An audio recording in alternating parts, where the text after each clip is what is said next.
السلام عليكم ورحمة الله تعالى وبركاته. الحمد لله رب العالمين والعاقبة للمتقين والصلاة والسلام على سيدنا محمد مصطفى رسول الله صلى الله عليه وسلم وعلى آله وعلى أصحابه وعلى أتباعه أجمعين. وما التوفيق إلا بالله لا حول ولا قوة إلا بالله العلي العليم. سبحانك لا علم لنا إلا ما علمتنا إنك أنت العليم الحكيم. أما بعد قال الله تعالى في كلامه القديم: أعوذ بالله من الشيطان الرجيم بسم الله الرحمن الرحيم إن ربك لبالمرصاد صدق الله العلي العليم. وقال نبينا صلى الله عليه وسلم: اللهم إني أسألك خشيك في الغيب والشهادة أو كما قال عليه الصلاة والسلام. وصدق رسوله النبي الكريم. அளவில்லாத அருளாளன், நிகரில்லாத நிரப்பமான அன்புள்ளம் கொண்ட அல்லாஹ்வின் திருபெயரால் ஆரம்பம் செய்கிறேன். மக்களுக்கெல்லாம் நல்வழி, நேரிய வழி காட்டுவதற்காக அல்லாஹ்வினால் தேர்ந்தெடுக்கப்பட்டு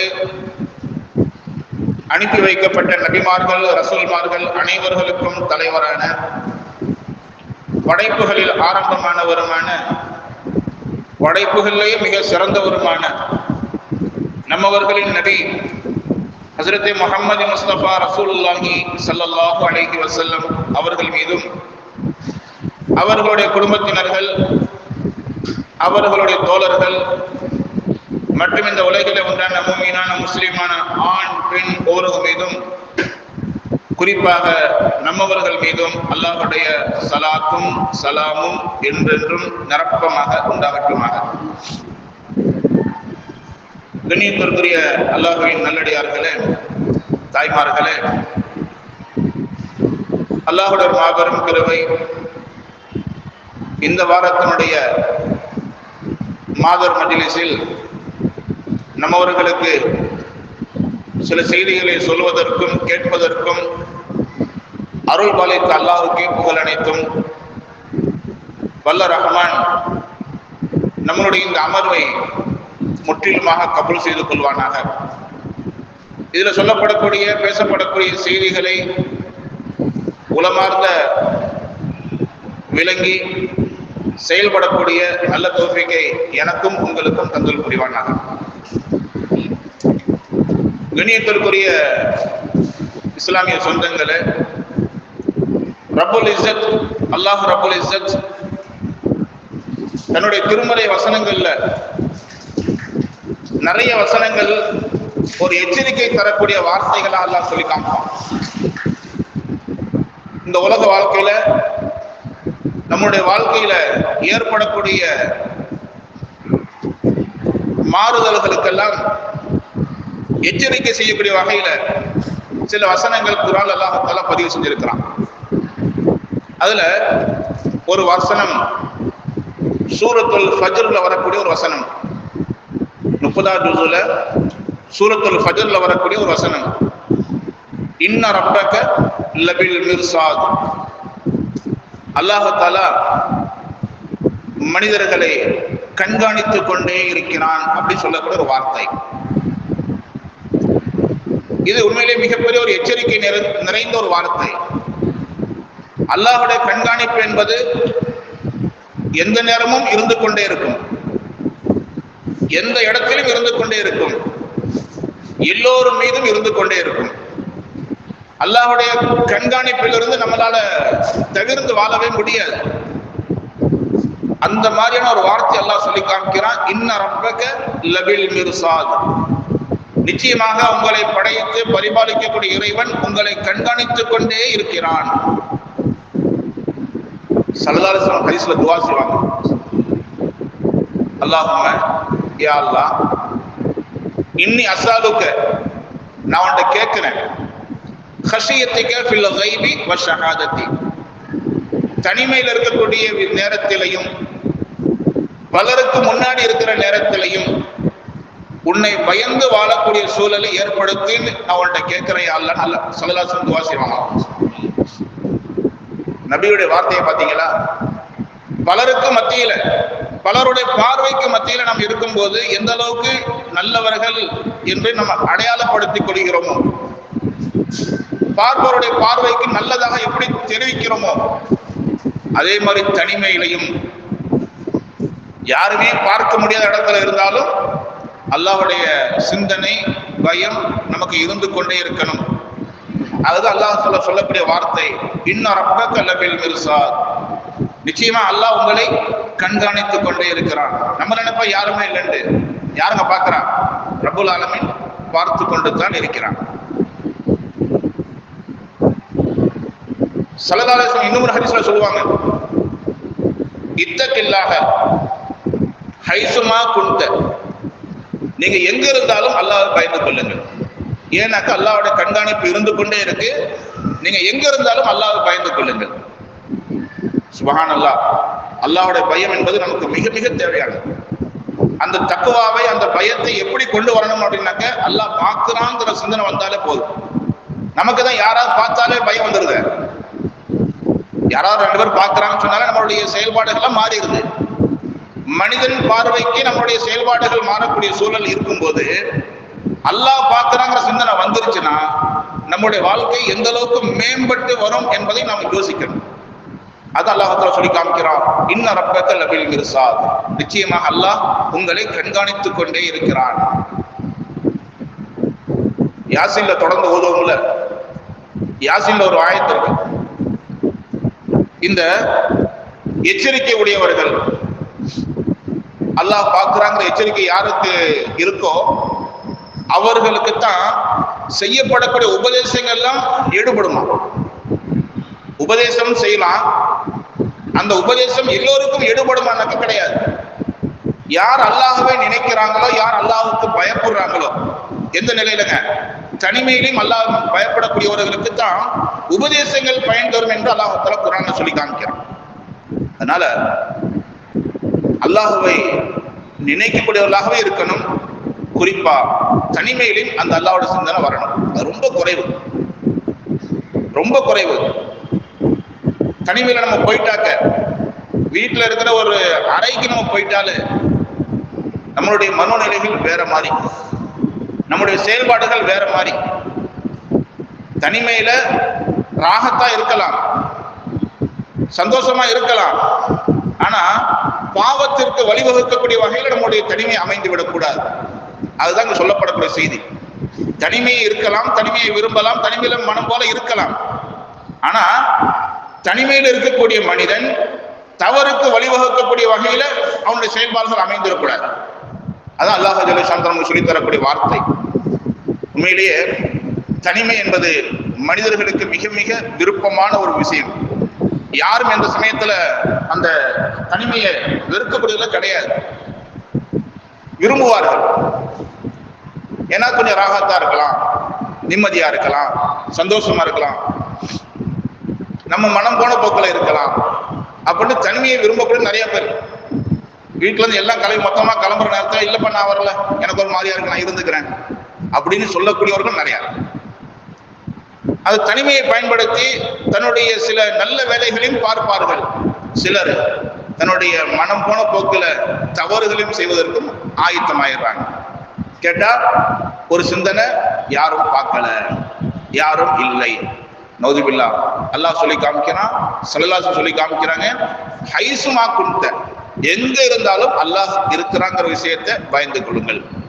அது மட்டும் இல்லாம இப்னு மாஜாங்கிற கிதாபுல ஒரு ஹதீஸ் பதிவாயிருக்கு. ஈஸா இப்னு யூனுஸ் என்று சொல்லக்கூடிய ஒரு சஹாபி அறிவிப்பு செய்யறாங்க. ஸல்லல்லாஹு அலைஹி சொல்லி காமிக்கிறாங்க, என்னுடைய சமுதாயத்தில் இப்படி சில மக்கள் வருவார்கள், அந்த மக்கள் நிறைய அமல் செஞ்சிருப்பாங்க. ஹஜ்ஜு போன்ற அமல்கள், உம்ரா போன்ற அமல்கள், வணக்கங்கள் நிறைய செஞ்சிருப்பாங்க, தான தர்மங்கள் நிறைய செஞ்சிருப்பாங்க. அந்த மாதிரி மக்கள் அவருடைய நன்மைகள் மட்டும் திகாமான்னு சொல்லக்கூடிய மலை அளவுக்கு பெருசா கொண்டு வருவாங்க. அந்த திகாமா மலையை சல்லாசம் குறிப்பிட்டு இருக்கிறாங்க. அது மதீனா பகுதியில் இருக்கக்கூடிய சின்ன சின்ன நகரங்கள்ல உண்டான ஒரு மலைகளுக்கு சொல்லப்படக்கூடிய பெயர். அங்குள்ள மலைகளும் பெரிய மலைகளாக இருக்கக்கூடிய ஒரு பேரு தான் திகாமா. இப்ப சல்லாசம் சொல்லி காமிக்கிறாங்க, திகாமா என்ற மலைக்கு ஒப்பான அளவிற்கு நிறைய நன்மைகளை கொண்டு வருவாங்க. ஹதீஸ்ல பார்த்திருப்பீங்க, மலையளவு நன்மை. அந்த மலையினுடைய பெயர் திகாமா. அது திகாமாங்கிற மலை அளவுக்கு நிறைய அமல்களை கொண்டு வரக்கூடிய சமுதாயம் என்னுடைய உம்மத்துல வருவார்கள்.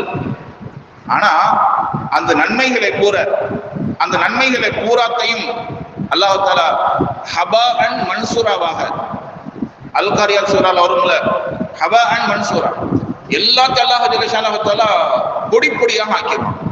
எந்த அமல்களுக்கும் நன்மைகள் தராம அல்லாஹ் தஆலா தவிடுபடியாக ஆக்கிடுவான். பிரம்மாண்டமான நன்மைகள் எல்லாத்தையும் அல்லாஹ் தஆலா தரமட்டமா ஆக்கிடுவான். ஏன் அப்படின்னாக்க அல்லாஹ்க்கு தெரியும்ல, யாருடைய சாட்சியும் தேவையில்லைங்க. அல்லாஹ் ஒருத்தன் பார்க்கிறான். தனிமையில இந்த மனிதனுடைய நடவடிக்கைகள் என்னங்கிறது அல்லாஹ் பார்க்கிறான். நன்மைகள் வெளிப்படையில நிறைய செஞ்சிருக்கலாம். தனிமை வாழ்க்கை சுத்தம் இல்லைன்னு சொன்னாக்க மலையளவுக்கு நன்மை கொண்டு வந்திருந்தாலும், திகாமாங்கிற மலையளவுக்கு நன்மை கொண்டு வந்திருந்தாலும் அல்லாஹ் தஆலா அதை யூஸ்லெஸ் ஆக்கிடுவான், பிரயோஜனம் இல்லாத ஆக்கிடுவான். அங்கு நின்று கை செய்யப்படுவார்கள், ஆஹா என் நன்மையெல்லாம் வீணா போச்சு, என் நன்மையெல்லாம் வீணா போச்சு, என்னுடைய தனிமை வாழ்க்கையை என்னுடைய நன்மைகள் எல்லாம் வீணாக்கிருச்சுன்னு சொல்லிட்டு கை செய்யப்படுவார்கள் என்ற செய்தியை ஸல்லல்லாஹு அவர்களுக்கு எச்சரிக்கையா சொல்லி தந்த ஹதீஸை நாம் பார்க்கிறோம். அப்போ தனிமைங்கிறது நல்ல விஷயம்தான். ஆனால் தனிமையை தவறுக்கு பயன்படுத்தினால் நம்ம ஏற்கனவே செய்துவிட்ட அமல்கள் எல்லாம் அது வீணாக்கிடும். அதான் நபியினுடைய வார்த்தை எச்சரிக்கை.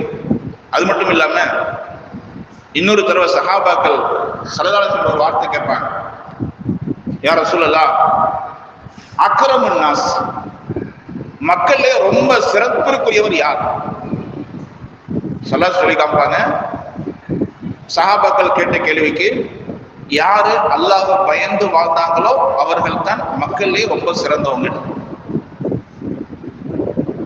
சஹாபாக்கள் திருப்பி கேட்பாங்க, யார சொல்ல, நான் அப்படி கேட்கல, மக்களே சிறந்தவர்கள் யார் என்று சொன்னா நீங்க பொதுவா சொல்றீங்க இரையச்சம் உடையவர்கள் என்று, நாங்க அப்படி கேட்கல, குறிப்பிட்ட ஒரு மனிதரை சொல்லுங்கள் கேட்டாங்க. மக்களே சிறந்தவர் யார் என்று சொல்லி குறிப்பிட்ட ஒரு மனிதரை சொல்லுங்கள். ஸல்லல்லாஹு அலைஹி வஸல்லம் ரொம்ப வேகமா சொன்னாங்க, ஹஜ்ரத் நபி யூசுப் அலைஹிஸ்ஸலாம் என்று சொன்னாங்க. அல்லாஹ் தஆலா குர்ஆன்ல சொல்லி காமிக்கிறார், நபி யூசுப் அலைஹிஸ்ஸலாம் அவர்களுக்கு வாய்ப்புகள் இருந்துச்சு, தவறு செய்வதற்குண்டான வாய்ப்புகள் அதிகமா இருந்துச்சு. இருந்த நேரத்திலையும் தவறிலிருந்து தன்னை பாதுகாத்துக் கொண்டார்கள். யார் பார்க்காட்டியும் ரப்புல் ஆலமீன் பார்க்கிறாங்கிற வார்த்தையை சொன்னாங்க. என்னுடைய தங்குமிடத்தை, என்னுடைய உணவை, என்னுடைய ஆடையை அழகாக ஆக்கியிருக்கிறான்ல, அந்த மாதிரி ரப்புக்கு முன்னாடி தவறு செய்ய நான் துணிந்தவனாக இல்லை என்று சொல்லி தவறு செய்வதை விட்டும் தவிர்த்து கொண்டார்கள். அதனால ஸல்லல்லாஹு சொல்லி காமிக்கிறாங்க, அக்ரமுன் நாஸ், மனிதர்களே ரொம்ப சிறந்தவங்க ஹஜ்ரத் நபி யூசுப் அலைஹிஸ்ஸலாம் அப்படி சொல்லி ஸல்லல்லாஹு சொல்லி காமிக்கிறாங்க. உண்மையிலேயே மிகப்பெரிய ஒரு விஷயம். தனிமை என்பது நல்ல அமல்களுக்காக வேண்டி பயன்படுத்தக்கூடிய சூழல் மாறி இன்றைய காலத்துல நம்ம வீட்டு பிள்ளைகளை கூப்பிட்டு பாருங்களேன், என்னப்பா செய்றீங்க, இந்த வந்துட்டமா அப்படின்னு சொல்லிட்டு அங்கேயே இருப்பாங்க. ஆம்பளை பிள்ளையா இருந்தாலும் சரி, பொம்பளை பிள்ளையா இருந்தாலும் சரி, என்னன்னாக்க நண்பர்களோடு கேம் விளையாடுறது, ஆன்லைன் கேம் விளையாடுறாங்க. அதே மாதிரி மற்ற நிறைய விஷயங்கள் வந்துருச்சுங்க. குறிப்பிட்டு ஒவ்வொன்றா சொல்றதுக்குலாம் இல்லை, செல்போன் இருந்தாலும் முடிஞ்சு போச்சு. உலகமே கையில இருக்கிற மாதிரி பேருதான் தனிமை. அந்த போன் இருக்கிறதுனால நல்ல விஷயங்கள் செயல்படாம, நல்ல விஷயங்கள் ஈடுபடாம பாவங்கள் நிறைய செய்வதற்கு தயாராகிறாங்க. பார்வையில, செவியில ஏகப்பட்ட விஷயங்கள். ஒரு நாள் இல்ல ஒரு நாள் கண்டிப்பா அது பிரதிபலிக்கவும் செஞ்சிருது. நௌதுபில் அல்லாஹ் பாதுகாக்கணும். தனி மனித வாழ்க்கையில என்ன விஷயங்கள் மனசுல ஊடுருவி போதோ அதுதான் செயலாக வரும். அதான் செயலாக வரும். எந்த விஷயத்துல மனம் ரொம்ப லயித்து போயிருமோ அந்த விஷயத்துக்கான மனிதன் எதையும் செய்ய ஆரம்பிச்சிருவான். இந்த சிகரெட் பிடிக்கிறது இருக்குல்ல, சிகரெட் பிடிக்கிறது, அதே மாதிரி மது அருந்துறது, இந்த விஷயங்கள் ஆரம்பத்தில் எப்படி ஆரம்பிக்கும்? எங்கேயாவது மறைவா பிரிந்துக்கிட்டு தன்னுடைய நண்பனுக்கு கூட தெரியாம தான் அதை செயல்படுத்துவான். நண்பனுக்கு முன்னாடி இருக்கக்கூடிய சமயத்துல கூட எனக்கெல்லாம் பிடிக்காதுடா அப்படி சொல்லிடுவான். ஆனா எங்க ஆரம்பிப்பான்? தனிமையில ஆரம்பிப்பான். அங்க ஆரம்பிச்சு அதுல லயித்து போய் பயந்து செய்தவன் கடைசியில ஒரு நாள் பகிரங்கமாக வெளியில வருவான். நௌதுபில்லா. அதுக்கப்புறம் அவனை திருத்தவே முடியாது. யார் நினைத்தாலும் திருத்த முடியாது. இப்படியேதான் எல்லா பாவங்களும், ஒவ்வொரு பாவங்களும் தனிமையில தான் ஆரம்பமாகுது. கடைசியில் அது வெளியில வரும்போது அந்த மனிதன் முக்தி போனவனாக இருக்கிறான், பாவத்துல மூழ்கி போனவனாக இருக்கிறான். அவனை திருத்தவே முடியாது. எத்தனை சட்டங்கள் போட்டாலும் சரி, எத்தனை தண்டனைகளை கொடுத்தாலும் சரி, அவன் திருந்ததுக்கு வழி இல்லை. அவனுடைய லைஃப் அவ்வளவுதான், முடிஞ்சு போச்சு. அந்த மாதிரி நிறைய நிகழ்வுகளை நம்ம பார்க்கிறோமா இல்லையா? அதனால ஸல்லல்லாஹு சொல்லி காமிக்கிறாங்க, தனிமையிலையும் அல்லாஹ்வை நினைப்பவன் தவறு செய்ய மாட்டான். தனிமையிலும் அல்லாஹ்வுடைய சிந்தனை இருப்பவன் தவறு செய்ய மாட்டான். அதான் ஸல்லல்லாஹு சொல்லி காமிச்சாங்க.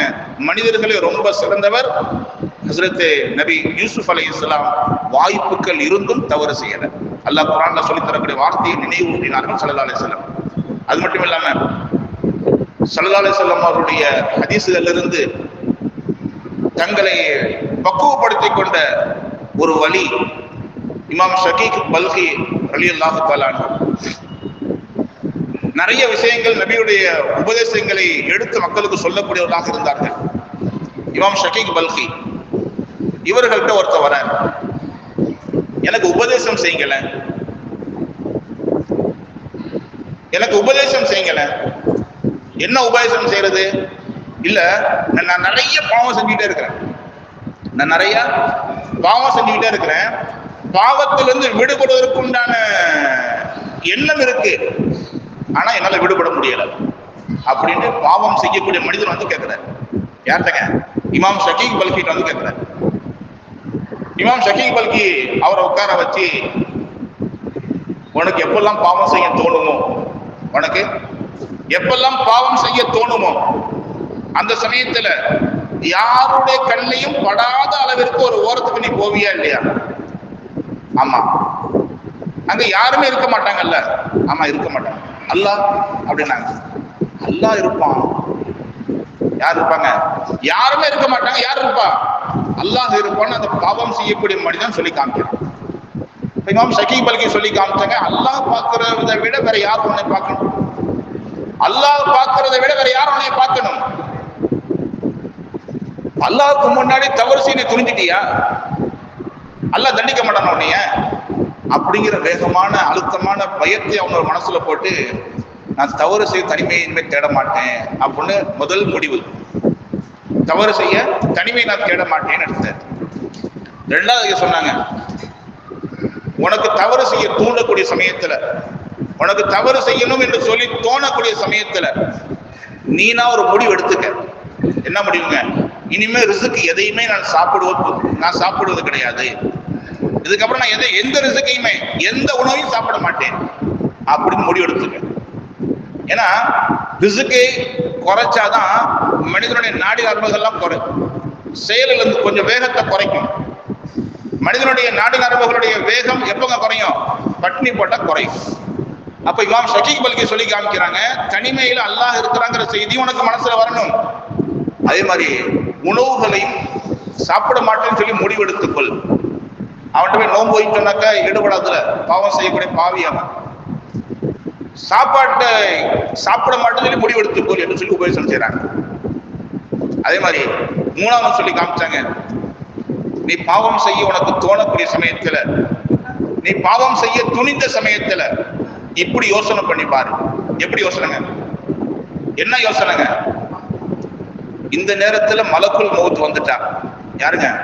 இஸ்ராயில் வந்துட்டா, என்னுடைய மௌத்தை அவரால் உன்னால தடுத்து நிப்பாட்ட முடியுமா? அவர் ரூஹ் வாங்க வந்துட்டாரு, ஏப்பா இப்பெல்லாம் ரூஹ் எடுத்துட்டு போயிடாத அப்படின்னு உன்னால தடுக்க முடியுமா? ஏன்னா நிறைய சமயத்துல பாவத்துடைய சூழல்லையே மவுத் வந்துருச்சுனாக்க நரகவாதின்னு சொல்லியிருக்காங்க. உதாரணமா விபச்சாரம் செய்யக்கூடிய நேரத்திலே மவுத் வந்துட்டா அவன் நரகவாதி, மது அருந்தி அதே போதையில் இருக்கிற நேரத்துல மவுத் வந்துட்டா நரகவாதி அப்படி சொல்லியிருக்கிறாங்க ஸல்லல்லாஹு அலைஹி வஸல்லம். இப்ப பாவத்துடைய செயல் செய்ய வேண்டும் என்று நீ நினைக்கிற நேரத்துல மலக்குல் மௌத் ஒன்றை வந்து நின்றா அந்த மலக்குல் மௌத்தை உன்னால தடுத்து நிப்பாட்ட முடியுமா? ரூஹ எடுக்காத அப்படின்னு நிப்பாட்ட முடியுமா அப்படின்னு கொஞ்சம் யோசிச்சு பார் அப்படின்னாங்க இமாம் ஷகீக் பல்கி. ஆமா, அந்த மனுஷன் அந்த மலக்கு வந்தாருனாக்க ரூஹ எடுக்காம போக மாட்டேன். எந்த மனிதனுடைய ரூஹையும் எடுக்காம விட்டதில்லை அவரு. ஆதம் அலைஹிஸ்ஸலாத்திலிருந்து ஸல்லல்லாஹு அலைஹி வஸல்லம் வஃபாத் வரைக்கும் எல்லா ரூஹையும் கைப்பற்றியது அவர்தான். யாருடைய ரூஹையும் அவர் விட்டு வைக்கல. நேரம் வந்துச்சுன்னா ரூஹ் எடுத்துட்டு போயிடுவாரு. யாராலும் அவரை தடுத்து நிப்பாட்ட முடியாது என்பதை நான் உணர்கிறேன் அப்படின்னு சொல்லிட்டு அந்த பாவியாக வந்தவன் உபதேசங்களை பெற்றுக்கொண்டு தனிமையில அல்லாஹ் இருக்கிறாங்கிற விஷயத்தை நான் நம்புறேன். அதே மாதிரி தவறு செய்யுங்கிற தோணக்கூடிய சமயத்துல எனக்கு ரிசுக்கை வேண்டாம்னு சொல்லி நான் ஒதுக்கிடுறேன். அதே மாதிரி மலக்குல் மௌத்தை நினைச்சு பார்த்து தனிமையில நான் பாவங்களை செய்ய மாட்டேன் அப்படின்னு முடிவெடுத்துக் கொண்டாராங்க. இந்த செய்தி இப்ராஹிம் அதுகம் என்று சொல்லக்கூடிய வலியுல்லாவுடைய வரலாறையும் சொல்லப்படுது. இமாம் ஷகீக் பல்கி ரஹ்மத்துல்லாஹி வரலாறையும் சொல்லப்படக்கூடிய செய்தியா இருக்கு. ஆக செய்திகள் நமக்கு பிரயோஜனமானது. தனிமையில அல்லாஹ் இருக்கிறாங்கிற விஷயத்தை மறந்துடக்கூடாது. தூண்டக்கூடிய சமயத்துல பாவங்களான சிந்தனை மனசுல தூண்டும் போது உணவுகளை சாப்பிடக்கூடாதுன்னு சொல்லி முடிவெடுத்துக் கொள்வது. அதே மாதிரி மலக்குல் மௌத்துடைய வருகையை எதிர்பார்த்து மலக்குல் மௌத்துடைய வருகையை நினைத்து பார்த்து தவறுகளும் தன்னை தவிர்த்துக் கொள்வது, இவைகள்லாம் கட்டாய கடமையாக இருக்கு என்பதை நமக்கு பெரியார்பட வாழ்க்கையில சொல்லித்தரப்படக்கூடிய செய்தியா இருக்கு. அது மட்டும் இல்ல, ஸல்லல்லாஹு அலைஹி வஸல்லம் இன்னும் நிறைய சொல்லி காமிப்பாங்க ஹதீஸ்ல. ஒரு மனிதர் முஹம்மது இப்னு யூசுப் என்று சொல்லக்கூடிய ஒரு சஹாபி அவங்க அறிவிப்பு செய்யறாங்க. அதாவது நாளைக்கு கியாமத்து நாள்ல மஹ்ஷர் மைதானத்துல நமக்கு தெரிஞ்ச செய்திதான். பல தடவைகள் பல தலைப்புகள் அந்த ஹதீஸை கேட்டிருப்பீங்க. மஹ்ஷர் மைதானத்துல வெயில் பக்கத்துல இருக்கிற செம்புத்தரையினுடைய மைதானத்துல நம்ம நிக்கிற நேரத்துல அல்லாஹ் தஆலா சிலர் பேருக்கு மட்டும் அர்ஷுடைய நிழலை தருவான். அதுல ஒருவர் யாருங்க? தனிமையில் இருக்கும் போது அல்லாஹ்வை நினைத்தவர், தனிமையில் இருக்கும் போதும் அல்லாஹ்வை நினைத்தவர். அப்படி ஸல்லல்லாஹு சொன்ன செய்தியை அவர்கள் சொல்லி தந்து தனிமையில அல்லாஹ்வை நினைத்துக் கொண்டே இருங்கள். கொஞ்ச நேரம் அல்லாஹ் நினைக்கணும். அந்த நினைவு நம்மளை பரிசுத்தமாக ஆக்கும், தவறுகள் வந்து பாதுகாக்கும். இன்னொரு தடவை அபூபக்கர் இப்னு இயாஸ் என்று சொல்லக்கூடிய ஒரு சஹாபி, அபூபக்கர் இப்னு இயாஸ் சஹாபினாக்க இவங்க சஹாபாக்களை பார்த்த ஒரு தாபி. அபூபக்கர் இப்னு இயாஸ் இவங்க நீண்ட காலம் வாழ்ந்த ஒரு மனிதர். மரணுல் மௌத்துல இருக்கிறாங்க, நோயுடைய படுக்கையில இருக்கிறாங்க. அதே நோயிலே அவங்க வஃபாத்தும் ஆகுறாங்க. அவங்களை தேவையான உதவிகளை செய்து கொண்டிருந்தவர் அவருடைய சகோதரி. அவங்களுடைய படுக்கை நிலையை பார்த்து கை செய்தப்பட்டு அழுகுறாங்க, உங்களுக்கு மௌத்து வரப்போகுது அப்படின்னு. பொதுவாக இது மாதிரி அந்த கடைசி நேரத்தில் எல்லோருக்கும் ஒரு இறக்க சிந்தனை வரும்ல, ஒரு பயம் வரும், ஒரு இறக்கம் வரும், ஒரு பதட்டம் வரும். அதெல்லாம் வெளிப்படுத்தப்படுவதில் அந்த சகோதரி அழுகுறாங்க. அப்போ அபூபக்கர் இப்னு இயாஸ் தன்னுடைய சகோதரியை கூப்பிட்டு சொல்றாங்க, அழுவாதம்மா அழுவாத, என்னுடைய தனிமையெல்லாம் பயன்படுத்தி நான் 18,000 தடவை குர்ஆனை முடித்திருக்கிறேன்னு சொன்னாங்க. எத்தனை தடவை? 18,000 தடவை குர்ஆனை முடிச்சிருக்கேன். இன்னைக்கு நமக்கு மத்தியில் சில பேருடைய மௌத்துக்கு பிறகு பேசப்படக்கூடிய வார்த்தைகளை கேட்கிறோம், சந்தோஷமா தான் இருக்கு. என்னுடைய புவா என்னுடைய பாப்பு தொடர்ந்து குர்ஆன் ஓதிட்டே இருப்பாங்க, குர்ஆன் கையுமா இருப்பாங்க, ஒரு வாரத்துக்கு ஒரு குர்ஆனை முடிச்சவங்களா இருக்கிறாங்க. அப்படிலாம் பேசக்கூடிய சூழலாம் பார்க்கிறோம், சந்தோஷமா இருக்கு. இருந்தாலும் 18,000 தடவை குர்ஆனை ஓதி முடிச்சாங்க என்று சொன்னா சுப்ஹானல்லாஹ், ஆச்சரியமான விஷயம். நமக்கு அப்படி இருக்கு. ஏன்னா நமக்கு தான் ஒரு நாளைக்கு ஒரு ஜுஸ் ஓத முடியலையே, ஒரு நாளைக்கு ஒரு ஜுஸ் ஓதுறதுக்கு நமக்கு முடியல. அதனால 18,000 தர ஓதுனவருடைய விஷயத்தில் நமக்கு நம்பவே முடியாது. நீங்க நம்பினாலும் சரி நம்பாட்டியும் சரி, அவருடைய வரலாறுல பதிவு செய்யப்பட்ட ஒரு விஷயம் என்னன்னாக்கா, அவர் சொன்ன வார்த்தை, என்னுடைய தனிமையை பயன்படுத்தி நான் 18,000 தடவை குர்ஆனை ஓதி முடிச்சிருக்கிறேன். சுப்ஹானல்லாஹ். மிகப்பெரிய நன்மை சேர்த்த கொண்டவர்கள். தனிமையில குர்ஆன் ஓதியது மட்டுமல்ல, அந்த தனிமையில பாவத்தினுடைய சிந்தனையே வராத அளவிற்கு வாழ்ந்திருக்கிறாருனாக்க சுப்ஹானல்லாஹ். அவங்க வாழ்க்கை எந்த அளவுக்கு இருக்கும், அவங்க எவ்வளவு பெரிய அந்தஸ்தை பெற்றிருப்பாங்க. பொதுவா ரூஹ் வாங்கப்படுவதற்கு முன்னாடியே அவங்களுக்கு உண்டான தங்குமிடத்தை கொண்டு காட்டப்படும் சொல்லி ஹதீஸ்ல வருது. அந்த மாதிரி அந்த சஹாபி பார்த்துட்டாரு. நம்ம மௌத்தாக போற சிந்தனையில சகோதரர் அழுதுட்டு இருக்கிறாங்க, இவர் போய் தங்கக்கூடிய இடத்தை பார்த்துட்டாரு. ஏன் எவ்வளவு பெரிய அந்தஸ்து அல்லாஹ் எனக்கு தரப்போறான்னு சொல்லி சொன்னாக்க, நான் தனிமையில அல்லாஹ்வுக்கு பயந்து அல்லாஹ்வோட சிந்தனையை தூண்டுவதற்காக வேண்டி குர்ஆன்களை அதிகம் ஓதிருக்கிறேன், பாவத்தை செய்யல, அதனால அல்லாஹ் எனக்கு சொர்க்கத்தை தரப்போறாங்கிற சிந்தனை அவரு கண்ணுக்கு நேரம் பார்த்துட்டு இருக்கிற நேரத்தை சொன்ன வார்த்தை.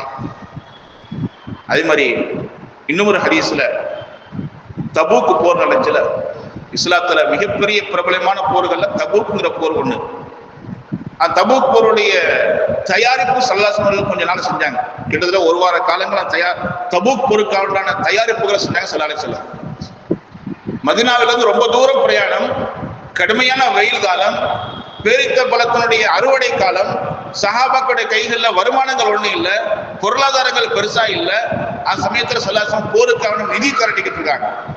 அப்பதான் அந்த நிகழ்வு நடக்கும். நம்ம நிறைய கேள்விப்பட்டிருப்போம். திரும்ப திரும்ப அபூபக்கர் ரலியல்லாஹு அன்ஹு வீட்டோட மொத்தத்தையும் கொண்டு வந்து கொடுத்தாங்க, அது செய்தி கேள்விப்பட்டிருப்போம்ல. அந்த போர்ல தான் ஒரு சஹாபி, இப்னு ஸைத்னு சொல்லக்கூடிய ஒரு சஹாபி, அவருடைய அசல் பேர் உல்பா. அந்த உல்பாவை அவர் சொல்வதை விட்டுட்டாரு. என்னங்கிறது அவருக்கு தான் தெரியும். இப்னு ஸைத்ங்கிற பேர்லயே பிரபலம் ஆயிட்டார். அபூ ஹுரைராங்கிற பேர்லயே பிரபலமானது மாதிரி இப்னு ஸைத்ங்கிற பேர்லயே ஒரு பிரபலம் ஆயிட்டார். அவருடைய அசல் பேர் உல்பா. இவரு தபூக் போருக்காக வேண்டி ரசூலுல்லாஹ் நிதி திரட்டிட்டு இருக்கிறாங்க. நம்ம கையில ஒண்ணுமே இல்லையே, எதுவுமே இல்லையே நம்ம கையில, நம்ம என்ன செய்யறது, ஏதாவது செஞ்சாகணுமே அப்படின்னு யோசனை பண்ணாரு. அவரால் முட்டி மோதி பார்க்க ஒன்றும் வழி இல்லை. தனிமையில உட்கார்ந்து கொண்டு அல்லாஹ்ட்ட துவா செய்யறாரு. அல்லாஹ்ட்ட துவானாக்க என்னங்க, அல்லாஹ்ட்ட பேசுறது. அதுதான் அரபில ஒரு வார்த்தை சொல்லி காமிப்பாங்க, முனாஜாத்து பண்றதும்பாங்க. அல்லாஹ்ட்ட பேசக்கூடிய வார்த்தைக்கு பேர் என்னங்க, முனாஜாத். அந்த மாதிரி தனிமையில உட்கார்ந்து கொண்டு சஹாபி இப்னு ஸைத் அவர்கள் அல்லாஹ்ட்ட முனாஜாத் பண்றாங்க. என்ன முனாஜாத்து? யா அல்லாஹ், இந்த போருக்கான நிதி சஹாபாக்கள் கொடுத்துக்கிட்டு இருக்கிறாங்க, என்கிட்ட கொடுக்க ஒண்ணுமே இல்லை. ஏன் நிலைமை உனக்கு நல்லா தெரியும். பொருளாதார ரீதியாக எதுவுமே இல்லை. வாகன வசதிகளோ, உணவுக்கு உண்டான ஏற்பாடுகளோ, மருந்து மாத்திரைக்கு உண்டான செலவினங்களோ எதுவுமே என்னால தர முடியாது. என்கிட்ட இருக்கிறது ஒன்னே ஒண்ணு, என்னுடைய தனிமை வாழ்க்கை சுத்தமா இருக்கு. என்னுடைய தனிமை வாழ்க்கை சுத்தமாக இருக்கு. எந்த நேரங்கள்லாம் தனிமை கிடைக்குமோ அந்த நேரத்தில் உனக்கான வணக்கம் செய்திருக்கிறேன். என்னுடைய மானம் மிக கண்ணியமாக, நான் தவறே செய்யல. நம்மளால சொல்ல முடியுமா? சுப்ஹானல்லாஹ். சஹாபி அல்லாஹ்ட்ட சொல்றாங்க, யா அல்லாஹ், என்னுடைய தனிமையை பயன்படுத்தி நான் எந்த தவறும் செய்யல, நான் கண்ணியமாக மானத்தோடு இருக்கக்கூடியவனாக இருக்கிறேன். என்னுடைய அந்த ஒரு நல்ல விஷயத்தை போருக்கு காணிக்கையாக தர ஆசைப்படுகிறேன், நீ கபூல் செய்து கொள். மக்களுக்கு முன்னாடி போய் பொருளை கொடுக்கணும், ரசூலுல்லாஹ்க்கு முன்னாடி போய் பொருளை கொடுக்கணுங்கிற விஷயம் என்னால முடியாது. எனக்கு போருக்கு தர்மம் செய்வதற்கு ஏதாவது ஒன்று தேவை. என்னுடைய தனிப்பட்ட வாழ்க்கையினுடைய பரிசுத்தமான விஷயத்தை நான் உன்கிட்ட ஒப்படைக்கிறேன், நீ தர்மமாக அதை ஏற்றுக்கொள் அப்படின்னு அல்லாஹ்ட்ட ஒப்படைக்கிறாங்க.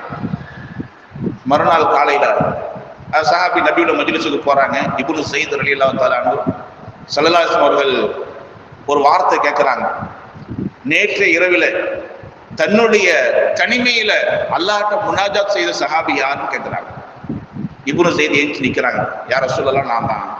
அல்லாஹ் தஆலா உங்களுடைய தர்மத்தை ஏற்றுக்கொண்டான்.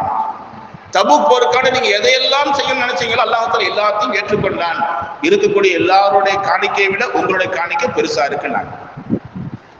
இந்த செய்தியும் ஹதீஸ்ல வரக்கூடிய ஒரு செய்தியாக, பிரபலமான செய்தியாக.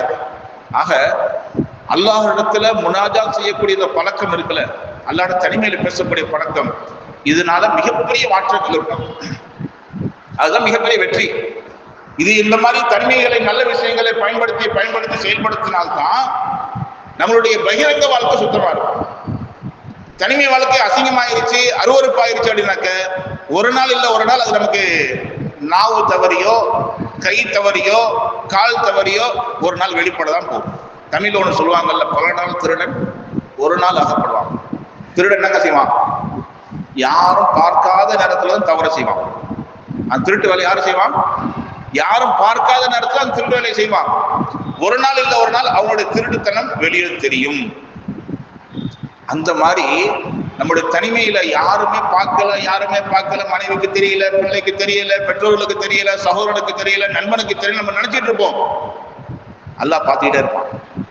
அதான் அல்லாஹ் தஆலா குர்ஆன்ல சொல்லக்கூடிய வார்த்தை, இன்ன ரப்பக லபில் மிர்சாத், நிச்சயமா அல்லாஹ் உங்களை கண்காணித்துக் கொண்டே இருக்கிறான்.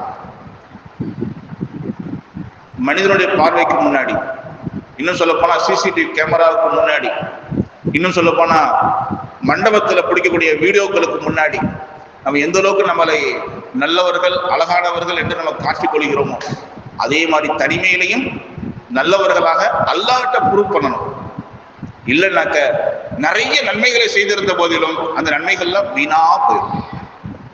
மலையளவுக்கு நன்மை செய்து கொண்டிருந்தவர்களுடைய நிலைமை என்னாச்சுங்க? அல்லாஹ் தஆலா மண் தரையாக ஆக்கிடுறாங்க, புழுதியாக ஆக்கிடுறாங்க. காரணம், தனிமை வாழ்க்கை சுத்தம் இல்லைங்கிற அடிப்படையில். ஸல்லல்லாஹு அலைஹி வஸல்லம் அவர்களுக்கு ஆரம்ப வகி, முதல் வகி வச்சுல, அந்த வகையில ஸல்லல்லாஹு அலைஹி வஸல்லம் அவர்களுக்கு உடம்பு சரியில்லாம போச்சு. ஏன்னா ஜிப்ரீல் அலைஹிஸ்ஸலாம் அவர்களை, ஜிப்ரீல் அலைஹிஸ்ஸலாம் என்று சொல்லக்கூடிய மலக்கை அசல் தோற்றத்துல பார்த்த பிறகு பயம், அந்த பயத்தினால் உடம்புல ஒரு நடுக்கம் ஏற்பட்டு போச்சு. அவங்க வீட்டுக்கு வந்துருவாங்க, ஹிரா குகையில இருந்து வீட்டுக்கு வந்துருவாங்க. அவர்களை ஆறுதல் படுத்தக்கூடிய வகையில கதீஜா அம்மா அவர்கள் ஆறுதல் படுத்திக் கொண்டு நல்ல நல்ல வார்த்தைகளை சொல்லி ஆறுதல் படுத்துவாங்க. அதுல சொல்லப்படக்கூடிய வார்த்தை இதுவும் இருக்கு.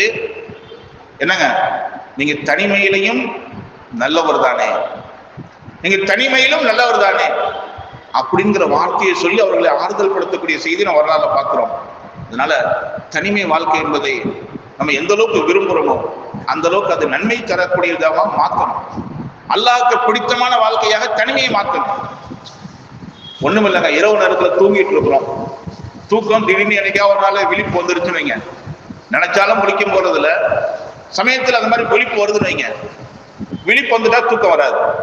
நம்ம பேசுவோம்ல, நேற்று நைட்டு 2 மணில தூக்கமே இல்லப்பா சொல்லுவோமா இல்லையா? அந்த மாதிரி தனிமையில தூக்கத்துல விழுந்துட்டாக்க வீட்டில் உள்ள யாரும் எழுப்ப முடியாது, எழுப்புனா சண்டைக்கு வந்துடுவாங்க. அப்ப என்ன செய்வோம் நம்ம?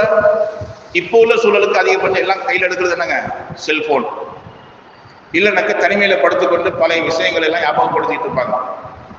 அவன் எப்படி துரோகம் பண்ணிட்டான், இவன் எப்படி குறை பேசினான், அதெல்லாம் மனசுல வரும். இந்த பையன் எப்படி பண்ணிட்டான், அந்த பையன் எப்படி பண்ணிட்டான், அதெல்லாம் பழைய சிந்தனைகள். இந்த மாதிரி பகைமையை தூண்டக்கூடிய வார்த்தைகளா செய்திகள் மனசுல வரும். இதையெல்லாம் ஒதுக்கணும்னாக்க ஒரே வழி, ஏஞ்சி தொழுதுற வேண்டியது. ஏஞ்சி ஒழு செஞ்சுட்டு என்ன செய்யணுங்க? தொழுதுறணும். இல்லைன்னா தஸ்பீஹாவது என்ன செய்யுங்க, தூக்கத்துல தஸ்பீக ஓதுறதுக்கு படுத்துக்கொண்டு கூட ஓதலாம், சுத்தம் இல்லாமல் கூட என்ன செய்யலாம், தஸ்பீக ஓதிடலாம். அது தூக்கம் வர்றதுக்கு தஸ்பீஹாவது என்ன செய்யணுங்க, ஓதிக்கொண்டே இருக்கணும். தவிர தனிமையை பயன்படுத்தி தவறுகளை செய்வதற்கு காரணமாக இருக்கக்கூடாது. தப்பாக நினைக்க கூடாது யாரை பற்றியும்.